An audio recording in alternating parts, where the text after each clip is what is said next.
Hello and welcome to Channel 21 News.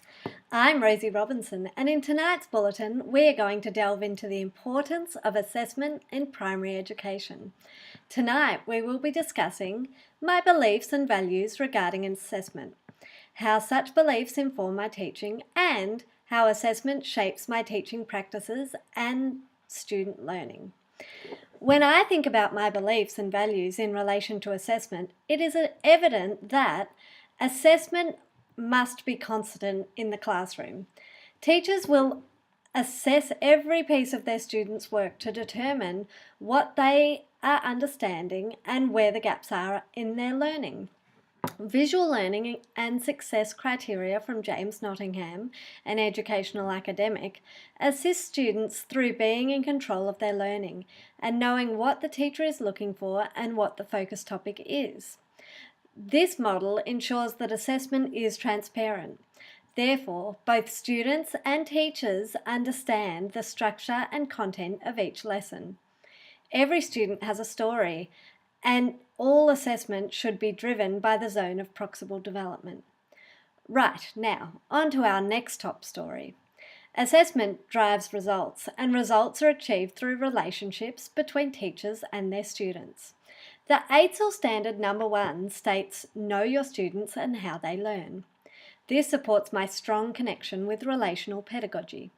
If students feel comfortable in their classroom and have a good rapport with their teacher, they are more likely to have the intrinsic motivation to focus, listen, and learn in class. Therefore, creating a strong base for achieving learning outcomes and goals which will be reflected through the teacher's assessment in their particular student's learning.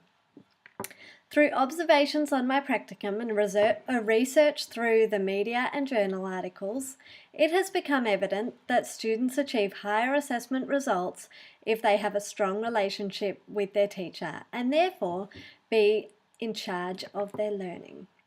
Teachers who show an interest in their students' lives are able to engage them in their learning through using their background interests and knowledge in activities and lessons to bring about the best results. Lessons need to be structured in a way that teachers can offer one-on-one time with their students to help them understand what the learning outcomes are. If students are given the opportunity to think and ask questions, they are more likely to feel confident, ensuring they can achieve their learning goals. Teachers must know and explain why they are teaching what they are teaching. Okay, next big topic in tonight's bulletin. As I said earlier, assessment is a constant process of learning, knowing, and understanding your students. Through planning and reflection of lessons, teachers will be able to understand their students' strengths and abilities. Through the use of high-stakes testing, such as NAPLAN, and online assessments, teachers should analyse the data and focus on teaching the content where the gaps appear across the cohort in student learning. This will enable better results further down the track. Through reflection of lessons, checklists of students' knowledge and progression points in relation to AusVals, teachers are then able to form focus groups within their classroom of students who need extra attention in their learning. This assists in differentiated teaching and learning. Without assessment results and observations, teachers will find it difficult to achieve differentiated teaching.